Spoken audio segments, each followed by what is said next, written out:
Okay, introduction to the Lesser Banishing Ritual of the Pentagram. I'm not going to go into the ritual quite yet, just as to what's going on while you're doing the ritual. You should know this by now, Tree of Life. There's some things missing in it, but that's because that doesn't pertain to what we're doing. The beginning of the Lesser Banishing Ritual of the Pentagram is the Kabbalistic cross. Very similar to the cross that people do in church. They touch their head, their chest, their shoulders. But what differs in this is that you're visualizing a lot more things happening while this goes on. Now, prior to any of this actually happening,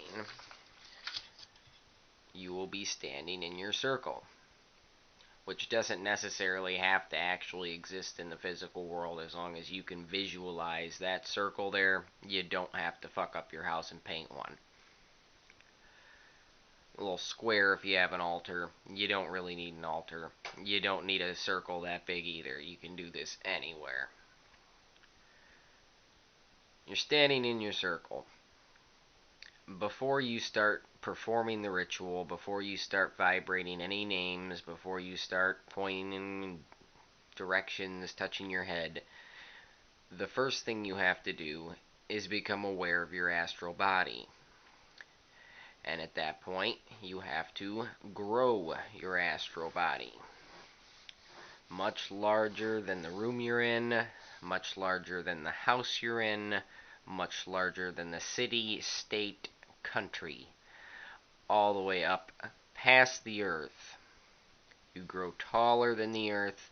You encompass the center of the universe and beyond. You grow so tall that all of existence is just a speck of light at your feet. So at that point you would be a giant stick figure. And everything happening down here is just a tiny speck of light.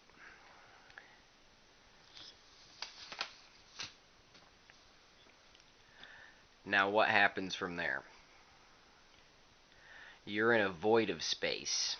There's a tiny speck of light at your feet, and you envision a very tiny speck of brilliant white light off in the distance. You acknowledge to yourself that this is just a fraction of the source of this light. And then you begin to allow it to formulate a brilliant white sphere above your head, and that is Kether. On the Tree of Life, your head would be right about there. So you see where I'm going with this.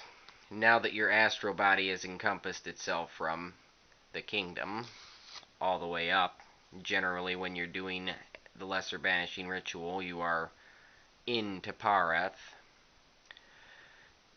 You're standing there with your astral body grown to gigantic proportions.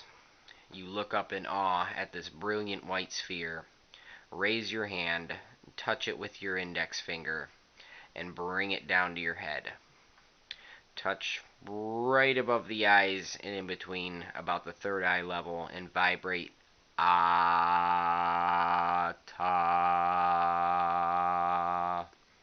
as long and drawn out as possible. It does not have to be that loud. I'm doing that for the camera. You could do it at a whisper level as long as you're feeling it in your head and you're envisioning that brilliant white light filling your head. Now from there, you take your index finger from your power hand. I should have mentioned that earlier, whatever hand you write with. And you begin to direct the white light from the sphere into a beam going down, back to Malkuth, and past, beyond, into infinity. And vibrate Malkuth.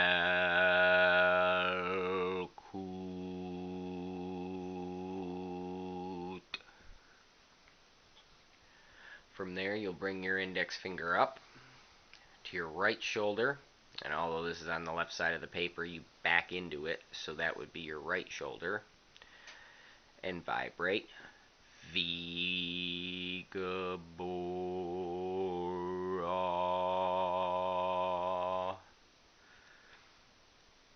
And then you take your index finger and trace it to the other side and vibrate. Vigadula.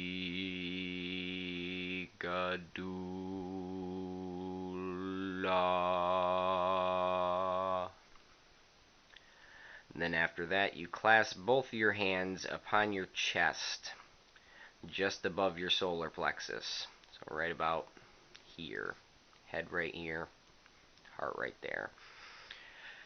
You clasp them on your chest and envision brilliant white light, sort of like a breastplate, encompassing your chest and glowing outwards as the divine light coming down from Kether, filling your head, goes down and out into infinity in all directions.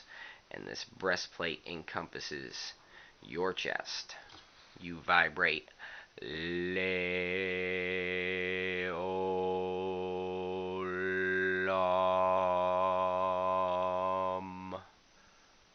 Amen.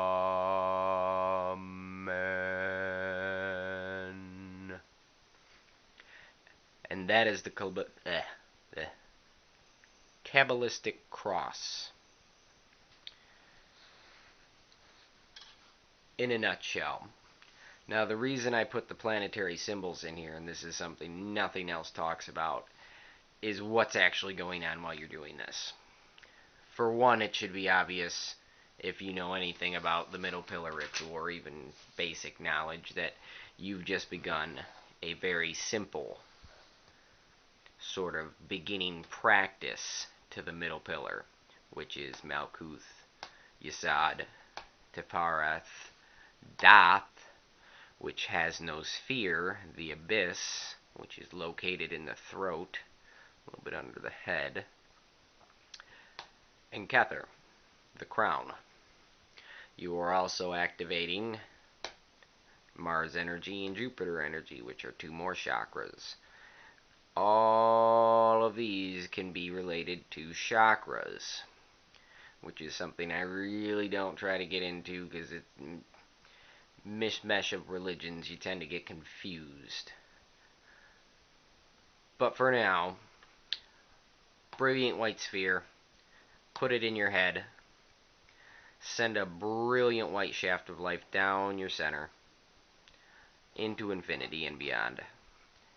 Out the right shoulder into infinity, out the left shoulder into infinity. And then formulate that brilliant white breastplate. Protects your entire solar center, your heart, and your solar plexus, if I could talk tonight. That's it for part 1. We'll be getting into part 2 with the formulations of the pentagrams and the evocations of the archangels. That is it for now. Make sure you click the like button and subscribe. Have a good night.